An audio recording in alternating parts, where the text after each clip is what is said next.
Bien, donc je disais, je suis universitaire, juriste impliqué dans la société civile, puisque je suis le secrétaire général de l'Association tunisienne de droit constitutionnel, qui est membre fondateur de la coalition d'ailleurs.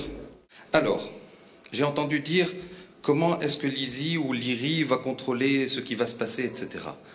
Ça, c'est un leurre. L'ISI fait, ou l'IRI fait les élections, mais elle n'a pas les contrôlés. Ça, c'est parce que l'ancien texte, le décret loi 35, a introduit une bêtise monumentale, je prends mes responsabilités, et qu'il a parlé, ou que ce texte-là a parlé de contrôleurs et d'observateurs. L'ISI ne contrôle pas. L'ISI fait, c'est l'acteur. Quand un tâcheron fait une maison, construit une maison, il y a l'architecte derrière ou l'ingénieur qui vient contrôler. Et donc on ne peut pas être en même temps acteur et contrôleur. Ce n'est pas possible. Et donc qui contrôle? C'est la société civile. C'est les partis politiques, c'est sûr, mais comme ils ne sont pas très objectifs, c'est tout à fait normal, eh ben c'est la société civile qui contrôle. Et donc c'est elle qui doit le faire. Et c'est pour cela qu'il y a beaucoup de règles qui sont posées pour protéger cette objectivité et pour que l'opération soit transparente. La règle, c'est qu'on ne peut pas observer sans habilitation. Et donc j'ai entendu dire, impliquez-nous maintenant. Oui, il vous implique, mais il n'a pas le droit de vous impliquer. Moi, si je suis habilité, je suis un parti politique, si je fais partie des médias, et que je vous vois dans un centre d'observation sans habilitation, je fais un scandale. Donc ce n'est pas une question de bonne volonté, alors ce n'est pas du scoutisme. Ça, quand on parle de transparence, quand on parle de légalité, il faut faire attention. Je suis heureux de voir des gens motivés, mais il y a des précautions à prendre, et c'est très très important. Là, l'ISI n'a pas pris les dispositions qu'il faut. On est en retard, parce que l'observation commence bien avant l'inscription. Nahna tawa bdet l'inscription depuis le 23, et on n'a pas encore d'habilitation. La procédure d'habilitation n'a pas encore commencé. Il y a le formulaire, etc. Mais quand est-ce qu'on va avoir les habilitations? Rien. J'ai entendu dire ou poser des questions de la part de certains d'entre vous sur l'accompagnement des analphabètes. Je croyais que c'était une question close. Le texte, en tout cas, le code électoral, maintenant, est très clair. On peut accompagner un handicapé moteur, un non-voyant, mais pas les analphabètes. On en a 2 millions en Tunisie. C'était un grand problème. Et certains partis politiques, je dis bien certains partis politiques, puisque la proposition de faire accompagner les analphabètes, pour ceux qui ne le savent pas, a été une proposition des membres d'un Nahda au sein de la commission de législation générale. Vous le faites, Mif. Et on a bataillé la société civile pour enlever cette mention. Et on a gagné. Il n'y a pas d'analphabète qui soit accompagné. Vous allez me dire, alors c'est 1,2 million, on les laisse sur le bord de la route? Non. Puisque ça a été une de mes découvertes très très négatives à l'occasion des élections de 2011. Je ne croyais pas que la Tunisie faisait partie de ces pays où on avait autant d'analphabètes, parce que sur 10 millions, il paraît qu'on est 10 millions d'ailleurs, les résultats préliminaires du recensement national, et pas 11 ou 11 millions et demi. Sur les 10, quand on en a 2 qui sont analphabètes, c'est une catastrophe. Alors, comment on fait pour ces gens-là? Eh bien, on fait comme dans l'Afrique subsaharienne. C'est tout. On est obligé de mimer nos voisins qu'on respecte beaucoup, mais qui ont un fléau, qui est l'analphabétisme. Et eux, ils ont trouvé la solution. La solution, elle est la suivante. Il ne faudrait pas qu'un électeur, en rentrant dans l'isoloir, ait un pincement au cœur devant un bulletin qu'il ne comprendrait pas et qu'il ne saurait pas utiliser. Et donc, qu'est-ce qu'on fait? Eh bien, le bulletin est conçu bien avant les élections, pas comme la dernière fois. Il est publié en spécimen bien avant les élections. Pour faire quoi? Pour permettre à la société civile et aux partis politiques de le présenter aux citoyens, d'expliquer la manière de voter et de dire à celui qui veut voter, si ce n'est pas la société civile ou un parti, voilà, sur ce bulletin, vous voyez, là il y a tel signe, vous mettez une croix ici, et il leur donne des spécimens et ils essayent. Et même l'analphabète dans ce cas-là, quand il rentre pour voter dans l'isoloir, n'a pas de problème. Vous avez eu la chance, entre parenthèses, de ne pas avoir les bulletins de Tunisie, c'est-à-dire des circonscriptions nationales. Parce que moi, avec mon bac plus quelque chose, quand je suis rentré dans l'isoloir pour voter, j'ai eu un pincement au cœur. Parce qu'un bulletin avec 97 noms dessus, je vous assure que ça vous donne la tremblote. Pour ce qui est du nombre d'inscrits, puisque j'ai entendu cela, vous avez dit combien il va en avoir par rapport à la dernière fois. Et c'est dommage, si Mohamed est parti, mais j'aurais aimé qu'il entende ma réponse de juriste. Il n'aime pas beaucoup, je veux dire les organisateurs d'élections n'aiment pas beaucoup les juristes. Alors oui, c'est parce que la dernière fois, le texte disait on doit inscrire sur les listes au moins 800 électeurs. Donc on pouvait aller à 10 000 électeurs par bureau de vote, ça ne posait aucun problème. Et donc c'est pour ça qu'il y a eu des centres spéciaux où il y avait 4 000 ou 5 000 ou 7 000. Et que même ici en France, vous en avez eu combien dans vos bureaux de vote? Un chiffre assez... 2000 pour les listes complémentaires jusqu'à 2000. My God. Bien. Donc, comment voulez-vous faire des élections avec même si c'est sur 3 jours, avec 2000 votants? C'est impossible. Aujourd'hui, en tout cas, le texte est clair. Le texte est clair. Le texte ne spécifie pas circonscription nationale ou à l'étranger. Et donc, quand le texte ne distingue pas, on ne distingue pas. Le texte dit au maximum 600. Donc, wallah, zid wahed. Mais non, c'est une protection de la légalité, mais fait hatchay. S'il considère, si Mohamed, qu'il n'arriverait pas à faire des bureaux de vote avec au maximum 600, je lui conseille, vous pourrez le lui dire, qu'il fasse son lobbying pour changer le texte avant les élections. Mais il n'y a pas d'autre méthode. Aucune autre méthode. Toute autre méthode est illégale. J'ai entendu certaines personnes dire, et si Mohamed l'a dit aussi, et je m'en étonne d'ailleurs, il a dit oui, il y aurait une possibilité d'allonger les délais d'inscription. Pas possible. Ce n'est pas les élections de 2011. Nous, on va avoir, dans les prochains jours, puisqu'il y a 2 jours ou 3 jours, on a eu l'adoption du texte sur la loi sur la date des élections. Et quand vous avez la date des élections, il y a un compte à rebours. Vous avez telle période, elle prend tant de jours, c'est pour cette opération, telle opération, et quand vous faites votre calcul à rebours, vous êtes au 23 juin. Et donc vous devez terminer le 22 juillet l'inscription. Si vous faites 2 jours supplémentaires, vous ne pourrez plus tenir les élections à cette date-là. Les gens ne comprennent pas que ce sont des étapes successives et que c'est calculé au jour près et qu'on ne peut rien modifier là-dessus. Quand j'étais dans l'ISI 1, celle de Sikamel, c'était mon idée de faire 2 délais, 2 périodes d'inscription, parce que dès le début on avait prévu cette période-là. Mais c'était mon idée, j'avais dit le Tunisien paye toujours sa facture le dernier jour. Et donc si vous leur dites c'est le 20 juillet, dernier délai d'inscription, ils ne viendront jamais le 20. Ou alors ils essaieront de venir le 20, ils auront un empêchement et ils ne viendront pas. Et donc j'ai dit, on va garder 2 semaines de réserve. Et c'est pour ça que le 31 juillet, il a allongé, mais il a allongé si Kamel, parce qu'il savait, c'était les délais prévus initialement. Mais là, on a la date des élections, et donc on décompte. Alors décomptons, parce qu'apparemment, à part un président de l'IRI qui doit connaître tous ces détails, apparemment le public ne les connaît pas. Quand on inscrit des gens, c'est pour obtenir une liste électorale. Mais la liste électorale n'est pas établie le jour où on a clôturé la date d'inscription. Les gens pensent que c'est ça. Donc le 22 juillet, je vais avoir ma liste électorale entre les mains. Vous n'aurez pas votre liste électorale le 22 juillet. Vous aurez votre projet de liste électorale. Allez, la personne qui va voir la liste affichée, qui ne va pas voir son nom, ou alors qu'il va voir le nom d'un voisin qu'il sait qu'il est décédé, etc., va avoir un délai pour aller se plaindre auprès de l'IRI ou de l'ISI.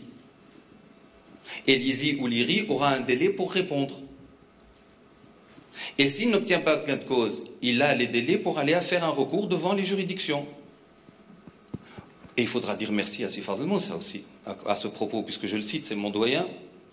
Mais il nous a fait un article 108 à la Constitution, paragraphe 3, qui dit quoi? Qui dit que le principe de double juridiction est un principe constitutionnel. C'est-à-dire qu'on ne peut pas avoir de contentieux avec un seul recours. On fait un recours en premier ressort, Et celui qui n'a pas, ou que ça ne lui plaît pas, il peut aller intenter un appel. Ça, dans tous les systèmes juridiques, c'est un principe, mais il n'est pas constitutionnalisé. Et dans tous les systèmes juridiques, ça permet de dire, dans les élections, c'est un travail beaucoup plus rapide, et donc on ferme les yeux sur le double degré de juridiction. Et donc on n'en prévoit qu'un seul. Ce qui fait, puisqu'on a un seul degré de juridiction, le contentieux va par exemple permettre d'avoir seulement 15 jours entre les deux tours des présidentielles. Ah ben nous en Tunisie, on va être le seul pays, puisque ma chère collègue disait que c'est une fierté pour la Tunisie et qu'on fait toujours de bonnes choses. Eh ben pour ça aussi, je ne sais pas si on va être fiers, mais on va être le seul pays au monde à avoir entre les présidentielles du premier tour et du deuxième tour 45 jours. 45 jours. Bien. Et donc, vous allez avoir votre contentieux. Et après le contentieux seulement, vous allez avoir votre liste définitive. Et donc ça m'amène à combien, comme cette date-là? Ça m'amène au 18 août, si je ne me trompe pas, au 19 août. Et donc je ne peux rien ajouter. Puisque c'est à peu près le 24 ou le 25 ou le 26, je ne me rappelle plus exactement, mais en tout cas on n'est pas à des jours près, que commence l'opération de candidature aux élections. Donc, mais ça y est. Et donc, tout est calculé au jour près. On a 2-3 jours de réserve. Mais c'est quelque chose de bien précis. Et c'est pour cela que c'était un casse-tête, le calendrier d'ailleurs. Et je vais vous dire une chose, même les députés ne comprenaient pas ce système-là. Et ne savaient pas ce qu'il y avait derrière. Mais bon, donc, ne pensez pas à allonger les délais. Il faudra se débrouiller avec le mois qu'on a. Et le 22 juillet, ça sera la clôture des, des inscriptions. Et par exemple, ça c'est quelque chose que vous ne savez peut-être pas, mais les urnes pour 2011, c'est pas l'ISI qui les a achetées. Ils vous diront que c'est les PNUD qui les a achetées. Mais ça, c'est parce que l'ISI n'avait pas accepté que la Suisse les achète. Et donc la Suisse a donné l'argent aux PNUD qui les a achetés pour la Tunisie. Juste oui. Une parenthèse. Oui. L'IRI France 1 n'a pas utilisé les urnes tunisiennes.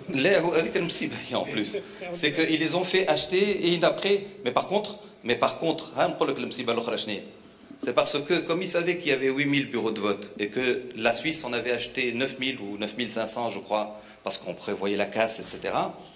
Ce qui fait que quand la Libye, au dernier moment, devait faire ses élections, le gouvernement de cette époque-là avait offert à peu près, je ne sais pas combien, je ne veux pas donner de chiffres erronés, mais les urnes qui leur restaient à la Libye. Ce qui fait qu'aujourd'hui, on va passer de 8000 bureaux de vote à 14 000 bureaux de vote à peu près, et donc il va falloir acheter des urnes qu'on avait offert il y a 2 ans à la Libye. Et j'entends dire qu'on a 4 membres de l'IRI, et combien a dit, c'est Mohamed, 3 agents administratifs avec lui? Administratifs, 1 par consulat. Qu'est-ce que je peux vous dire, moi? Et qui ne sont pas débordés. On n'a pas compris. Et ça, c'était entre autres la raison pour laquelle j'ai quitté l'ISI. Les élections, ce ne sont pas les membres de l'IRI et de l'ISI qui font les élections. Et les gens doivent le comprendre une fois pour toutes. Car si vous faites de telle sorte que ce soit aujourd'hui les 9 qui font les élections et les membres des IRI qui font les élections, ça voudra dire que dans 6 ans, il va falloir tout reconstruire. Alors que les élections sont basées sur un principe dans toutes les expériences internationales, c'est le professionnalisme. Il y a des gens qui deviennent des professionnels des élections. J'ai eu la chance de visiter l'instance polonaise. J'ai été reçu avec un groupe par le président de l'instance, qui avait à ses côtés le vice-président, et un 3e gars avec eux, qui était indiscutablement le plus vieux des 3. Qu'au début, on ne vous avait pas présenté, parce que c'était la composition, on croyait, de l'instance. Et chaque fois qu'on posait une question, tant qu'il s'agissait de politique générale, c'était le président qui répondait. Mais chaque fois que c'était quelque chose de technique, il se tournait vers le 3e, et il disait, monsieur Untel, et à un certain moment, on leur a dit, mais monsieur Untel est membre de l'ISI, ou alors de l'instance, ou quoi? Ben, ils nous ont dit, c'est le secrétaire général de l'instance. Et vous savez, il est là, en tout cas moi j'y suis allé en 2012, il est là depuis quand? Depuis que Lech Walesa a fait sa révolution. Et donc depuis le nouveau régime. Lui n'a pas bougé. Les autres se succèdent. Vous me direz, quel est leur rôle alors? Eh bien, leur rôle est le plus important. Parce qu'on nomme à l'ISI ou dans les IRI des personnes qui donnent confiance au peuple.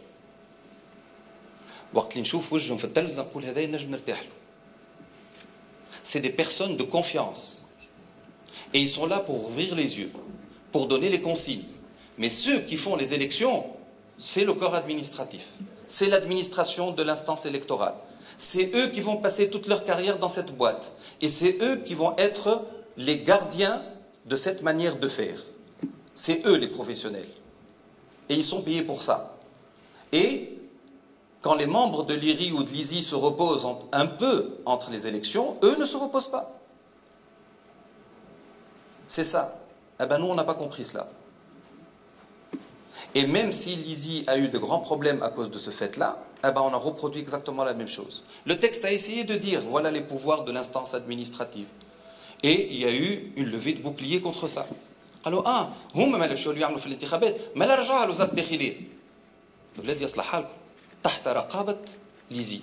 c'est une administration qui est sous son contrôle. C'est elle qui donne les consignes. Et donc il n'y a pas de dépendance par rapport au pouvoir politique. Ça, c'est quelque chose de très important et ça, on ne l'a pas compris. Et donc, on refait exactement la même chose. Troisième élément. Les élections de 2011, je mets au défi, si Kamel et l'équipe ou l'Adal, de me donner une planification qu'ils ont eue des opérations électorales. Ils ont la plupart du temps travaillé au jour le jour, suite à des pressions, etc. Mais ils n'ont jamais fait de planification générale. Et on lui a dit à la radio. Il a dit oui, on est en train de le faire. Vous savez combien il y a d'opérations à planifier dans une opération électorale? 2350.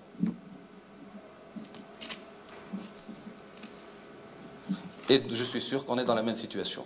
Ce qui fait qu'on se rendra compte 1 mois et demi avant les élections qu'on n'a pas les urnes qu'il faut. Par la suite, on a fait l'autre bêtise monumentale. C'est qu'on a maintenu le même mode de scrutin, figurez-vous, si vous ne le saviez pas. Mais exactement le même. Les indépendants. Le mode de scrutin. Alors, on a travaillé pendant 8 mois. On a fait abstraction de toutes nos divergences philosophiques, politiques, de principe, toutes nos divergences. Et on a travaillé 8 associations de la société civile, qu'on a appelées l'octet de la société civile. On a travaillé pendant 8 mois. Les 8 associations qui ont pris part à l'observation électorale de 2011. On a dit les partis, on s'en fout, l'ANC, on s'en fout, et nous, on va essayer de mettre sur un papier les recommandations en matière électorale. Et on a fait ces 75 recommandations. Et qu'est-ce qu'on a fait dans ces recommandations? On avait dit qu'il était anormal qu'on puisse avoir des circonscriptions avec 100 candidatures. Ça n'est pas normal. C'est pas normal. Et donc, il va falloir rationaliser les candidatures. Et on avait donné des techniques pour ça. On avait dit, il faut peut-être recourir au seuil. Ah ben le seuil, ils l'ont fait tomber.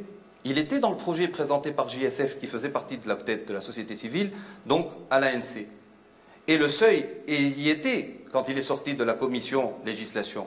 Et c'est à la plénière qu'ils l'ont fait tomber. Vous savez pourquoi ils ont fait tomber le seuil? Vous savez ce que ça veut dire un seuil ou pas? C'est-à-dire qu'on va dire il y a un seuil de 3 ou 5%, et donc toutes les listes qui n'obtiennent pas ce seuil-là, eh ben, toutes les voix qu'ils ont obtenues ne sont pas prises en considération. On les jette à la poubelle. Ni pour le décompte du quotient électoral, ni pour la répartition des sièges par la suite. Ça veut dire que c'est pas gentil, ça. Des partis ou des intervenants qui se présentent, et donc on jette les voix à la poubelle. C'est fait exprès. C'est peu pour dire à tout candidat éventuel, si vous n'avez pas le soutien nécessaire, ne vous amusez pas à y aller, parce que vous allez partir à la poubelle. Et donc ça oblige à quoi? À la coalition. Mais apparemment, certains partis influents au sein de l'ANC, ça ne les arrange pas, les coalitions. Eux qui ont une bonne part des voix, plus c'est éparpillé en dessous, mieux c'est. Parce que plus il y a de voix qui partent à la poubelle, plus la proportion de leurs voix sera importante. Et donc ils auront plus de sièges. Et alors, le comble de l'histoire, c'est que la famille progressiste a été la famille qui a soutenu la suppression du seuil. Vous savez pourquoi? Parce qu'ils sont contre l'exclusion, messieurs et mesdames. Comme d'habitude. On défend des principes qui nous poignardent dans le dos. Ils n'ont pas compris. Ils n'ont rien compris, bien sûr. Ça aussi, c'est une autre caractéristique des deux élections. Et alors, autre chose pour rationaliser les candidatures. On avait dit qu'il était inadmissible que des listes profitent du financement public pour aller acheter des voitures ou construire des maisons. On a eu des listes dont on n'a jamais vu un imprimé affiché sur les... Allez, quand vous passez à Tunis, allez voir les petits carrés noirs qu'on a, qui existent jusqu'à maintenant, d'ailleurs une mocheté incroyable, qu'on a peint sur les murs. Vous allez voir qu'il y a à peu près les 2/3 de ces carrés-là qui sont vides. C'est-à-dire que ces candidats-là n'ont même pas pris la peine d'imprimer un petit papier qu'ils allaient coller sur le mur. Bien sûr, ils ont créé des listes avec des parents, des familles. Etc. Des listes de candidats. Et ça pourquoi? Parce que le texte disait il y a un financement public. Et a priori. Et ces listes-là, vous savez ce qu'ils veulent? Parce qu'on leur a dit si vous n'avez pas au moins tant de pourcents de voix, vous remboursez les 50% Thénine. Ils n'ont jamais pris les deuxièmes 50%. Donc ils savaient initialement qu'ils n'allaient pas y arriver. Et donc ils se sont fait sucrer sur le dos du contribuable. Et donc on avait dit, donc on fait du financement a posteriori. Et notre argument c'était, il d'abord le financement de terre, qui m'a le remboursement de ta sécurité sociale. On va le remboursement. Et c'est parti dans le projet. Eh bien, ils l'ont supprimé. Ils l'ont supprimé. Les financements a priori exactement comme 2011. Donc, le fichier électoral. Vous croyez qu'en 2011, on a eu un fichier électoral? Après les élections de 2011, jusqu'à l'édiction du texte sur les élections d'aujourd'hui, je n'ai pas arrêté de dire, commençons par auditer le fichier électoral de 2011. Shafiq, je prends ma responsabilité. Je lui ai téléphoné personnellement le 3e jour de sa nomination. Audite le fichier. Vous savez pourquoi? Une des conditions d'inscription sur les listes, ce n'est pas la nationalité. C'est la résidence. Et nous, qu'est-ce qu'on avait fait en 2011? Et j'en suis responsable, c'était mon idée. On avait permis aux Tunisiens de s'inscrire et de déclarer sur l'honneur leur résidence. Vous allez me dire, et alors? Ils ont bien le droit de voter. Eh bien, figurez-vous que le déplacement de corps électoral est un cas de fraude dans la doctrine électorale. C'est-à-dire qu'un parti qui connaît ses soutiens dans les différentes circonscriptions va faire de l'équilibre entre les différentes circonscriptions et demander, là où il en a trop, de leur demander d'aller s'inscrire sur une autre circonscription. Ça s'appelle un déplacement de corps électoral. Pourquoi alors vous allez me dire, c'est vous qui avez proposé une situation de fraude ou avez permis cette fraude? Parce que n'oubliez pas qu'en 2011, les Tunisiens n'avaient pas la possibilité d'amener une preuve de résidence, tous en tout cas. Les postes de police étaient fermés, la situation sécuritaire n'était pas bonne. Et donc si vous voyez là, le bulletin d'inscription, c'était mon idée en bas. Parce que là où on signe, sur le bulletin d'inscription ou le reçu, c'était écrit « Hada tasrih ala sharaf ». Ou tasrih ala sharaf, eh bien, entraîne pour celui qui donne une mauvaise déclaration, une fausse déclaration, une peine de prison. Ça, on ne l'a jamais dit aux électeurs. Et aujourd'hui, qu'est-ce qu'on fait? On a proposé la société civile à ce que aujourd'hui au moins, Khalina, c'est dit je donne au moins. J'ai la preuve de ta résidence, fatura au contrat de location, et ils l'ont enlevé. Ce qui fait que les partis qui en ont les moyens pourront encore jouer sur ce truc-là. Et, à mon avis, le fichier électoral ne sera jamais fiable. En France, comment ils s'inscrivent les Français? il ramène la preuve de la résidence.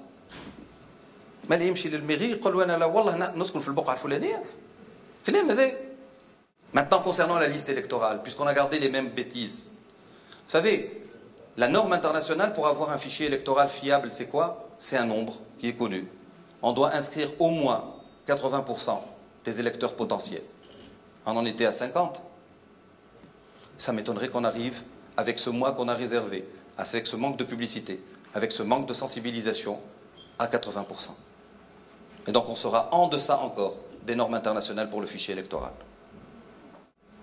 L'administration, qui est le soutien indispensable de l'ISI et des IRI pour les élections, on le sait très bien, aujourd'hui est noyautée politiquement.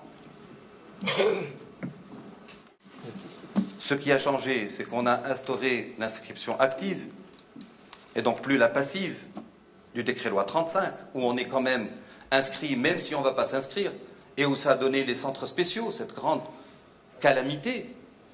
Mais bon, ils étaient obligés à cette époque-là de faire comme ça, puisque le texte le permettait. Et ce qui a changé, c'est la durée du contentieux, mais je vous en avais parlé. Ce qui a changé aussi, c'est qu'on avait 120 partis en 2011 à la veille des élections. On en a 180 aujourd'hui.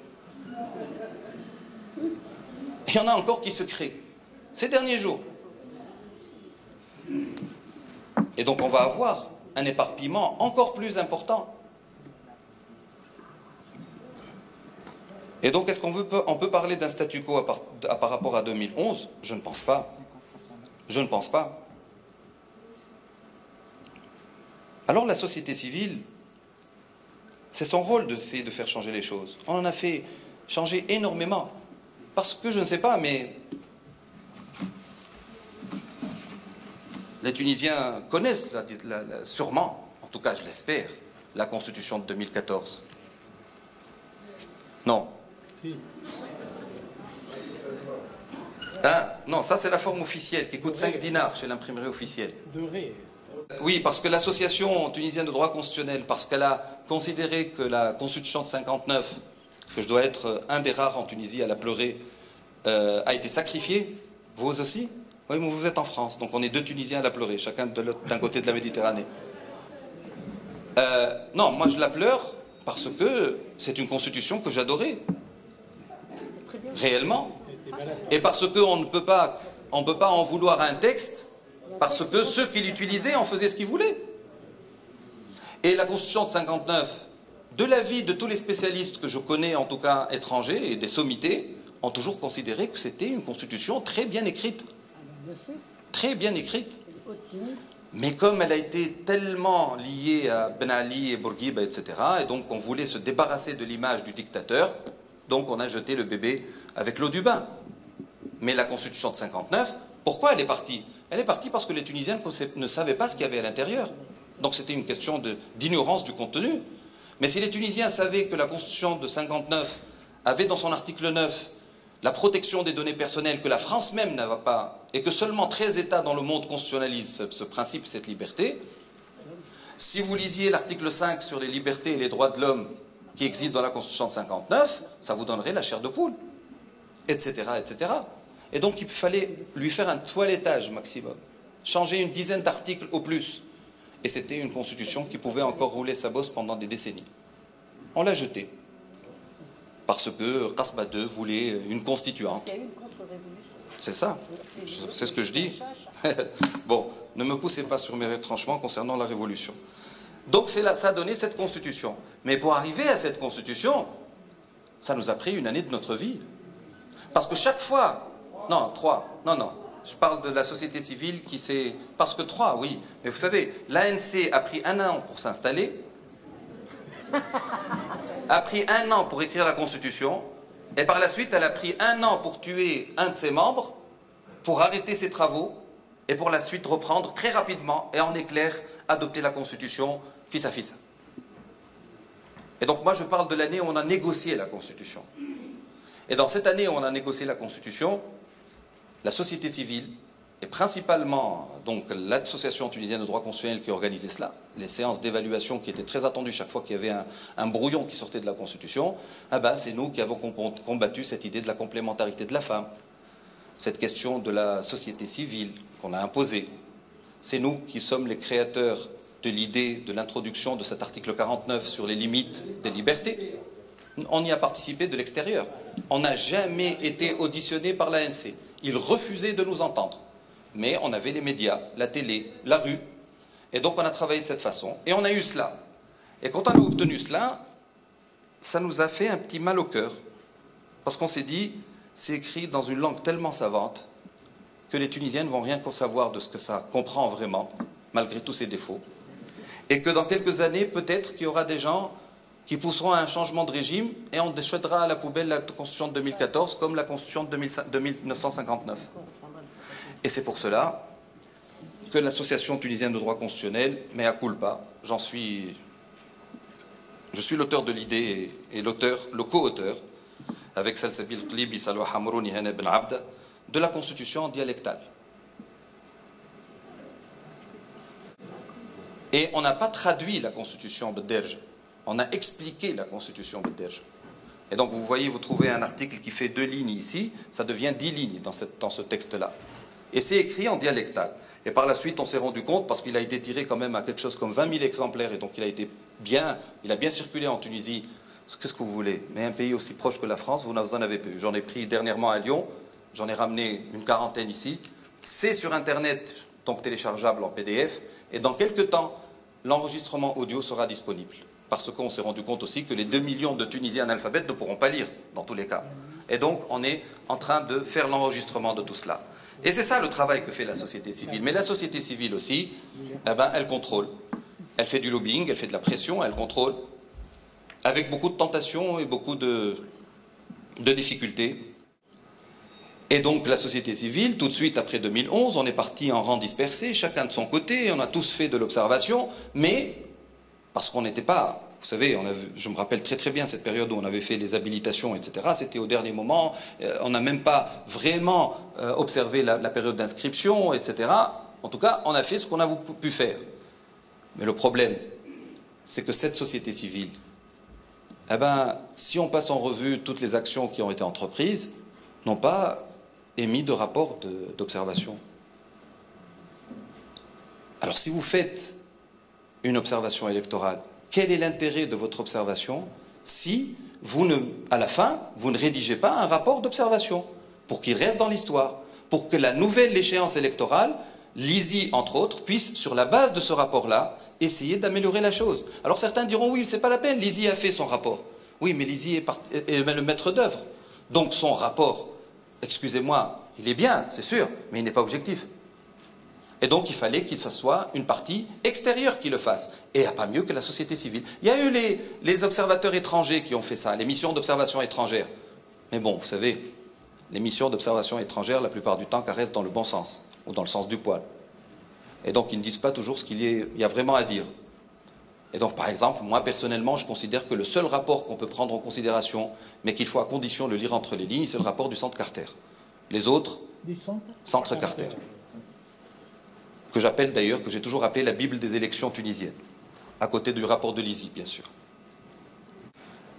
Et donc, devant ce constat-là, on avait dit, pour les élections, il faut beaucoup de moyens, il faut beaucoup de compétences, et il faut de la coordination. Et c'est pour cela que, tout de suite après 2011, octobre 2011, j'avais personnellement demandé à les grandes, en tout cas, partis qui étaient connus, qui ont été dans les élections de 2011, Atid, Mouraqiboun, etc., avec qui j'avais un rapport assez poussé, je leur avais dit, il faut se préparer pour les prochaines élections. Et il faut s'y préparer ensemble. On ne peut pas y aller chacun tout seul. C'est impossible. Eh bien, c'est ce qui a donné cette idée de la coalition. Mais en tout cas, la coalition comprend aujourd'hui un nombre assez important d'associations qui va avoir, donc, qui travaille depuis un certain temps, bien sûr, et qui va essayer de former, de recruter, aussi bien les observateurs, mais contrairement à ce qu'on croit, c'est qu'on n'observe pas, ou on ne forme pas seulement pour l'observation électorale, la société civile. Elle doit recruter aussi et former les gens qui vont être dans les bureaux de vote. On ne va pas laisser aux partis politiques le faire. C'est pas normal, parce que c'est ce qui se fait. Il faudrait que ces gens-là soient formés par la société civile, par des gens indépendants. Et par la suite, quand ils ont une attestation de formation assez importante et reconnue, eh ben, ils seront favorisés pour être recrutés par l'ISI et les IRI, pour faire partie des bureaux de vote. Voilà comment on peut faire pour être dans les bureaux de vote. On ne dit pas non, je me porte candidat. Vous portez candidat, vous oubliez qu'il y a des gens qui ont été déjà dans le bureau de vote et qui ont une attestation de compétence, entre guillemets, et donc ils vont passer avant vous si vous n'avez pas été dans un bureau de vote. Et donc qu'est-ce qu'il faut combler cela par quoi? Eh ben, par des formations. Et ces formations, il ne faudrait pas que ce soit des formations faites par des partis politiques. Parce que dans ce cas-là, on ne vous prendra pas. Et donc il faut que ce soit une formation faite par la société civile. Et c'est, entre autres, le rôle de la coalition. Préparer cela. Et pour préparer cela, il faut préparer les programmes, il faut préparer les supports, il faut réunir de l'argent. Bah, l'argent, c'est le nerf de la guerre, comme on dit. Et là, on est en guerre. Et donc, il faut préparer tout cela pour former le maximum de personnes. Vous allez me dire combien? Bah, regardez, c'est une opération très très simple. Il y a 2 ans, quand j'ai dit que pour les prochaines élections, il va falloir mobiliser 120 000 personnes, il y a des politiciens qui se sont arrachés les cheveux. Ils nous ont dit c'est impossible. Ben, l'opération est très simple. Prenons cela du point de vue de la société civile. Si on veut former pour les bureaux de vote, combien on va avoir de bureaux de vote en Tunisie? Laissant l'étranger de côté parce que le calcul est beaucoup plus simple. On était à 8 000 bureaux de vote, on va passer à peu près à 13 000, 14 000 bureaux de vote. Puisque avant c'était 800 au moins et on avait inscrit 900, maintenant on va être au maximum de 600. Et donc on va passer à ce chiffre-là. Eh bien ce chiffre, on va devoir prévoir 4 personnes par bureau de vote. Ben, faites le calcul. Après, il va falloir prévoir les absences, les défaillances, etc. Et donc avoir une marge supplémentaire. Et après, les bureaux de vote, il va falloir les observer. La dernière fois, on avait un bureau de vote qui était observé sur 6, je crois. Mais en tout cas, la répartition sur les différents bureaux de vote n'était pas adéquate. Et donc, ce qu'il faut faire aujourd'hui, c'est d'avoir nécessairement 1 à 2 observateurs par bureau de vote. Et surtout, essayer de ne pas se faire marcher se marcher sur les pieds, les uns les autres. Ça ne sert à rien, moi, d'envoyer un observateur et de le former dans un bureau de vote, et quand je rentre, je trouve un autre observateur d'une autre composante de la société civile. Donc on va faire un double travail. Et donc on va avoir une perte de moyens ailleurs. Mourad Riboul fait un travail magnifique. Ce n'est pas parce que tu es là, Amine. Mais il va falloir que la coalition aussi s'y mette. Et c'est aussi une tâche très très importante. Parce que préparer à la formation des observateurs, préparer au reporting, préparer par la suite à la rédaction de la base de tout cela sur, bien sûr, les rapports d'observation. Et il ne faut pas oublier une chose, c'est qu'on a obtenu, la société civile aussi, quelque chose d'extraordinaire avec la nouvelle loi électorale et qu'on n'avait pas en 2011. C'est le fait qu'on a le pouvoir, la société civile aujourd'hui, voilà, effectivement, d'annexer les remarques et les observations des observateurs dans le PV de dépouille. C'est normal, mais ça n'existait pas avant, c'était interdit. Nous, on faisait de l'observation, et quand on disait au président du bureau de vote, je voudrais vous informer qu'il y a eu tel ou tel truc, alors que maintenant, elle est annexée au PV. Et donc, ça devient une preuve. Et ça, on l'a obtenu. Et ce n'était pas évident du tout. Ça, on a vraiment sué. Eh bien, on a obtenu ça. Ah, voilà, 139. لممثلي القائمات المترشحة والمترشحين أو الأحزاب والملاحظين المطالبة بتضمين جميع الملاحظات والتحفظات الخاصة بعملية الفرز ضمن مذكرة ترفق بمحضر عملية الفرز. Donc ça va devenir une partie intégrante du PV. Et donc c'est une preuve juridique devant les tribunaux. خاطرش قانون المحاكم في الكونتنسيون تاع 2011 قال وي جبت قلتوا على برشا تجاوزات لكن quelle est la preuve et quelle est la quantification de tout cela? Eh ben maintenant on va pouvoir quantifier. كيف شو اللي يلقاو في كل PV معلق فما observation. Ça sera la preuve. Et ça aussi c'est quelque chose d'extraordinaire. Qu'est-ce qui reste encore pour la coalition et pour toute la société civile d'une manière générale? C'est la sensibilisation. C'est la sensibilisation du citoyen. اللي ليزي ما عندهاش الوقت راه. ليزي الحبال على جراره وعندها ان سابليي قاعد هابط ويجعلها تخلط وان شاء الله تخلط. Et donc elle n'a pas le temps de sensibiliser. هاني عايش في تونس. انا ما نعرفش وقتاش التسجيل وحتى لنا وقت وكيفاش وحتى شيء. Il y a rien à la télé. Il y a rien à la radio. Il y a rien sur les journaux. Non, je sais. Bah, on n'a qu'à voir le rapport de Mouraqiboun et de Hatid sur les 3 premiers jours de trucs. Et là, par exemple, j'étais en France déjà, puisque j'avais atterri hier, et je retrouve sur mon Twitter, si El Hamrouni, l'observatoire des magistrats, ou de l'indépendance de la magistrature, il vient d'intenter une action en justice. مش واحدة، 7. Et vous savez ce qu'il... 7 ليش؟ هذه حاجة نحن عمرنا ما حابين نعملوها، طفينا الضوء. Ah ben lui, il a eu le courage, il l'a fait. Vous savez qu'est-ce qu'il va faire? Eh ben, il remet en cause l'ISI même, et les IRI, et le code, au Kolchay. Et il a demandé hier le sursis à exécution de toute l'opération au tribunal administratif. Quelle chance il a de faire... Il en a. Il en a. Sauf si on dégomme le premier président du tribunal administratif, c'est quand on trouve quelqu'un qui ne donne pas le sursis. Mais en tout cas, c'est ça la société civile. Parce que la société civile a obtenu d'ailleurs, dans la procédure de mise en place de l'ISI, une décision de principe de la part du tribunal administratif qui dit que les associations de la société civile ont intérêt à agir devant la justice. On peut faire avoir une action en justice sans intérêt à agir. يقول لك انت ماكش مترشح donc شنو l'intérêt نتاعك وقتها ما عبد ينجم يجي لا قال بحق. Le tribunal administratif a dit que les associations qui travaillent dans le domaine électoral sont partie prenante et donc ils ont intérêt à agir. Et c'est pour ça que El Hamrouni a fait son action. Maintenant vous allez me dire oui, alors qu'est-ce qu'on fait? J'espère qu'après tout ce que j'ai dit, vous n'allez pas rentrer chez vous comme vous en êtes sorti. Et que vous allez prendre des décisions pour bouger. Dans quel cadre? Bah, j'espère, à part les représentants des partis que j'ai entendu parler tout à l'heure, que je respecte tous bien sûr, bah, j'espère quand même dans le cadre de la société civile et dans la coalition entre autres. Mais la plateforme est membre.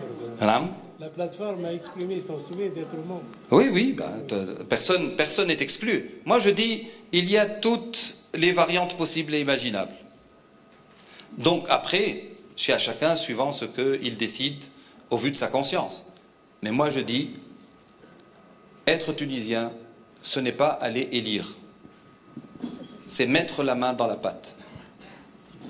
C'est être présent et actif dans le processus électoral.